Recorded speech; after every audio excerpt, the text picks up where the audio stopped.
perceiving about the Islamic State is it's there to stay.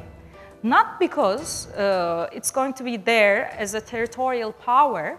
Perhaps it can be defeated militarily, that I don't know, and that I don't think anybody can foresee at this point. But the story of the Islamic State will be lingering. And we already see the other factions I don't like to call these groups Islamist, so it's really difficult. Most of the time I call them radical groups. But we are seeing that there is a linkage being re-established between all sorts of different groups. And Al-Qaeda is, as you know, it was falling into odds with ISIS, but it's now trying to mend the bridges. So we are seeing all these different little small factions, etc. Also the bigger ones like Al-Nusra regrouping, rearranging themselves. And I think the trouble is not the Islamic State itself, but really, as I mentioned, the story it has created. And it will have implications in the future. And it's not just our geography's trouble. I think it's a very European trouble as well. In Turkey, also politicians and some commentators are mentioning that the Islamic State's burden also falls on Europe's shoulders, and they're not doing enough. This is not what I'm mentioning, but we have a mutual problem here. And I consider Turkey as a part of Europe as well, with all historical bridges, all historical links that have established throughout the years.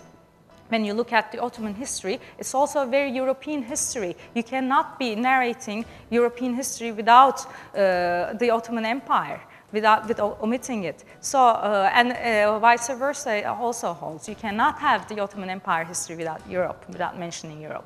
So, although I think in the recent years there has been many positive developments that now we have more Middle East experts. Some of them are not really experts, to tell the truth, but at least there is more of an interest now about Middle Eastern issues.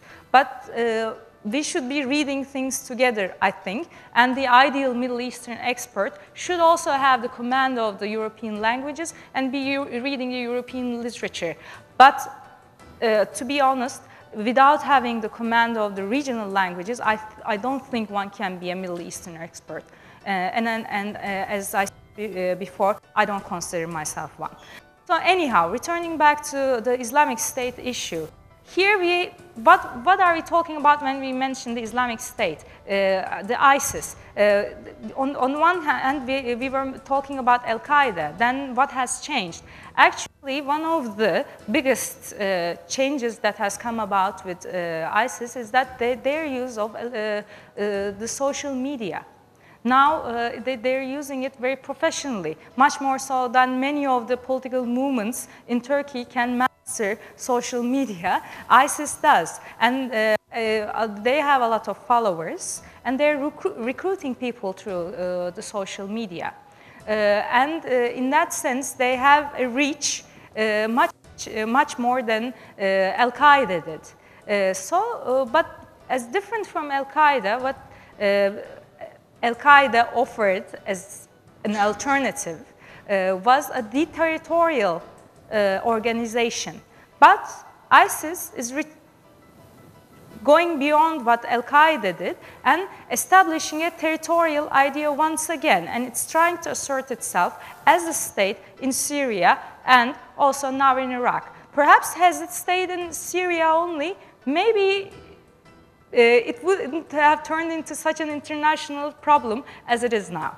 But because also the Iraq and also now, of course, the Kobane issue has just erupted into something much more beyond it was originally, then things are getting out of hand. And now we're talking about ISIS a lot.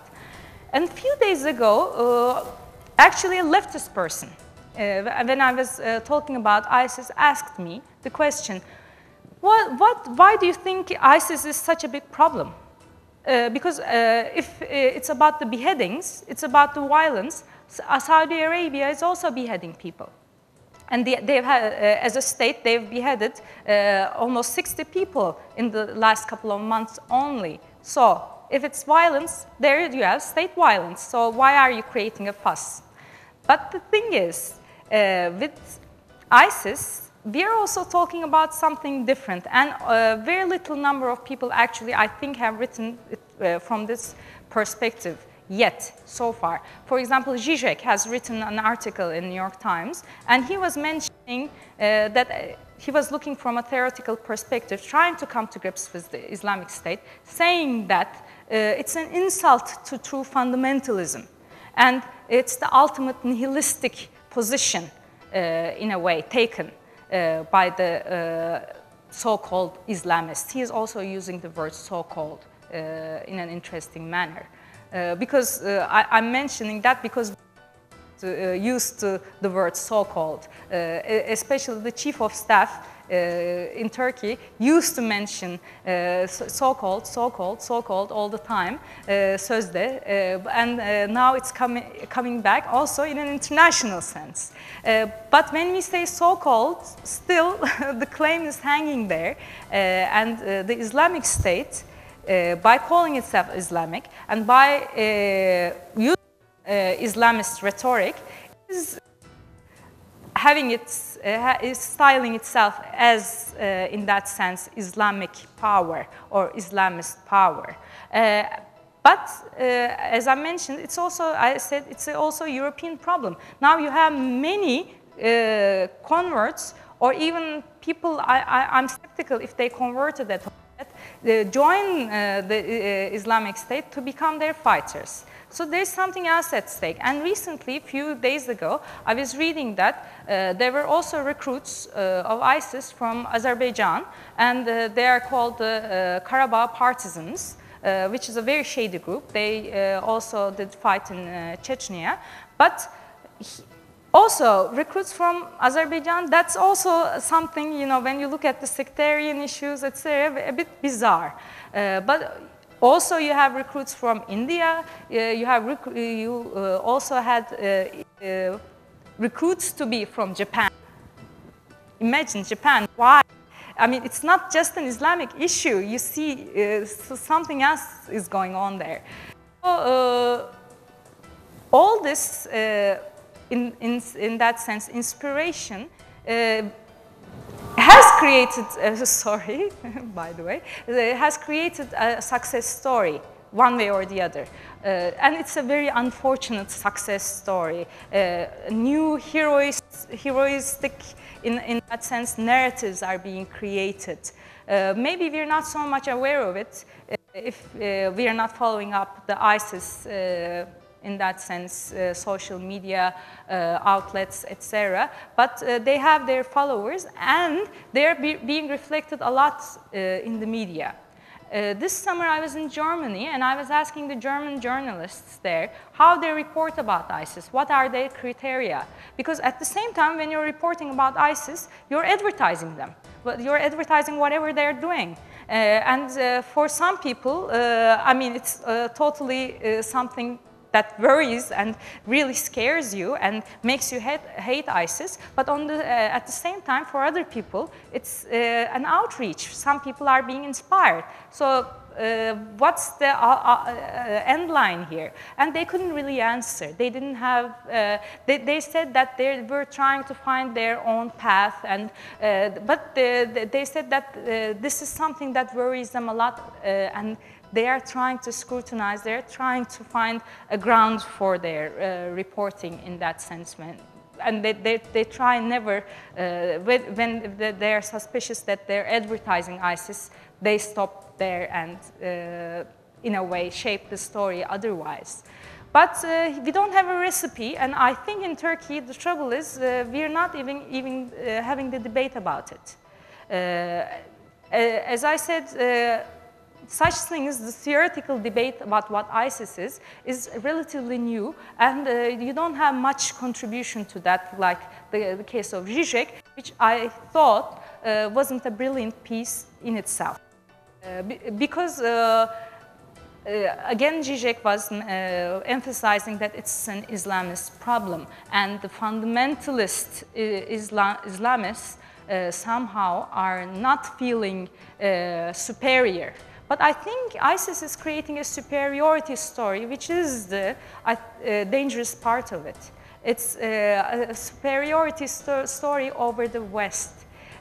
Whatever this concept of the West has been shaped throughout the centuries. And Turkey is falling right in the middle of the fault lines of this, in that sense, juxtaposition, this dilemma of the East and West. We were always proud of it. When I was growing up, the motto was always that Turkey is a bridge, and it lingered on. It's still, Turkey is still considered as a bridge. But it's also at the fault lines of being, this bridge is stationed at the fault lines. So here, this double identity, are we a part of the West or the East? I think that comes in a negative way at this moment, especially with the conflict in Syria, how it's affecting, as Professor Bajik brilliantly summed up, how it's affecting us is out there for us to really debate on. But we're really not debating many of the issues related to the conflict. For example, the refugee issue. It's a huge problem, and I have a friend who's just conducting a study, and he has focus groups, and he's mentioning that in this study, what he's astonished is that there are many people who hate the Syrians. So we have this embedded problem that we are not really aware of. It's growing, and in the future, in the coming years, it's going to be more and more of a problem. Before we were debating the immigrant issue in Europe, and in Turkey we were criticizing how Europe treats its own immigrants, but now we are going to have a similar debate in the coming years. And one way or the other, it's going to be politicized. Now, because the government has a stake in the Syrian policy and why the refugees are here in the first place, we're not having a debate about it because it's not politicized. Media is not politicizing the issue of refugees yet, and also there is not a political power which makes a problem an issue out of it. But in the future there will be, and this is how the far right actually gained power in Europe. The fear of refugees, the fear of immigrants will also be one of the biggest troubles in Turkey. This is tied to my second question. How are our lives being securitized? As Professor Bajik mentioned, we have this huge, real security problems. The border problem, huge border problem. Who's passing from this border? We really don't have an idea. Let alone the Syrian-Iraqi border, we also have the trouble with people coming in from other countries still. A lot of people are traveling to Turkey, and how is it being monitored? As a person who is very, in that sense, anti-security rhetoric, I have always been so. Always questioned those who were really interested in security issues, and I was always thinking they were exaggerating the issue of security. But now Turkey, I do admit myself, has really big security problems that it has to face. But how are we going to really face them and debate them? We were just talking about military tutelage and how adversely it affected Turkey in the recent years. And we were proud as a country that now we are more democratic and the military tutelage is withering away, but that's not the case. It's reinventing itself in other ways. The Cold War security studies expert, Morris Janowitz, has this concept. The military's civilization, it's difficult to pronounce, the military becoming more civilian, and at the same time, civilians becoming more militarized. And his concept at the time of the Cold War that US should have a more militarized civilian attitude. So the civilians should be ready, up for fight ready up on the side of the US, siding with the ideology, ready to, in that sense, fight for the ideas that the US propagates. And I think Morris Genowitz's concept, this civilians becoming more militarized, is being realized in Turkey. Now we are perceiving a lot of things much more from a security perspective. And as I mentioned, it has, there's a point that's, justified there. But at the same time, look at all, for example, social media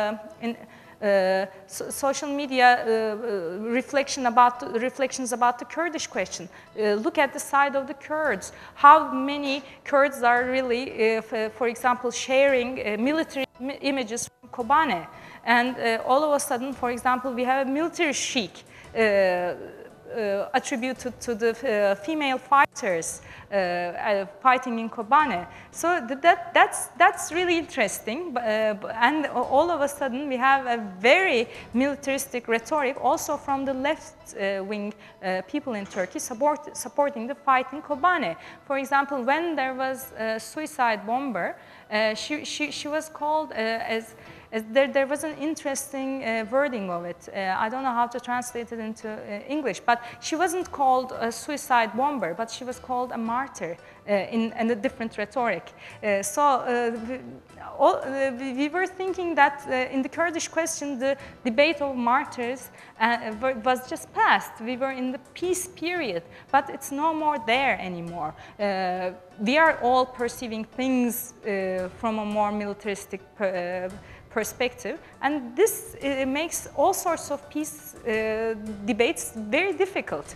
I was experiencing something like that when I was debating with the Greens, for example, Greens politicians in Europe, how they were approaching the issue of Ukraine. And they had a similar dilemma because they were supporting pacifistic ideas and they were always anti-military. But all of a sudden, faced with all sorts of aggressions stemming from the militants, from the Russian-supported, Russian-backed militants, they really didn't know how to respond, and they were thinking that let's give them the arms, let them fight, we should support the Ukrainians. When I was asking them, but where has the anti-militaristic attitude has gone, they didn't really have an answer, but they were having at least an internal debate within themselves. And that's the important part. Returning back to Mustafa Akyol's point, really this self-criticism is a very important aspect of the society if we are going to have a peaceful one. Probably, had we had more self-criticism in the last years, if we were critical about things, and didn't look for one ultimate savior that will come and just save Turkey and make everything wonderful, things have progressed in their own way, in a better way. Because we really cannot be judging one issue from one big ultimate truth, really, as Mustafa mentioned. There are many sides to the issue. For example, let's take yesterday's National Security Council, which was the longest of the Turkish history, which is an irony because now we have the biggest of everything, biggest airport, longest this, longest that, and now the longest lasting National Security Council meeting. That should be something to be proud about, maybe, but I doubt that because once again, returning back to the issue of militarization, remilitarization, here we have the National Security Council as one of the biggest, in that sense, most important organizational structures of Turkey. Once again, much stronger than before, much stronger than it used to be. We have, for example, National also Security Agency, which is one of the biggest items in the, which has one of the biggest items in the budget. These are all puzzling, and there's no easy way out.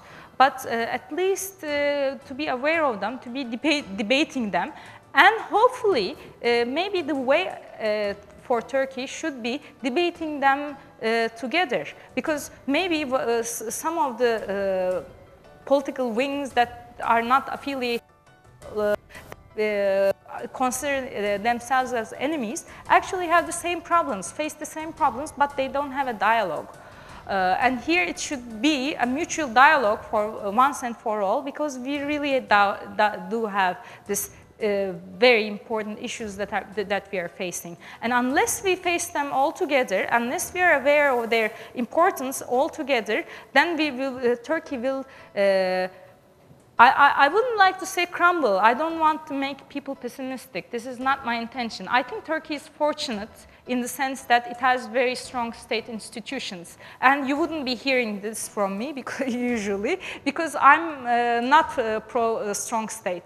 I wish the state would have less impact in our lives and would just be limiting its power. It should be the citizens who are strong. But actually, somehow, bureaucracy in Turkey and the state institutions are strong. And if we're not really becoming, as Professor Bajik said, one of these failed states, then we owe some of our, I think, current stability to that.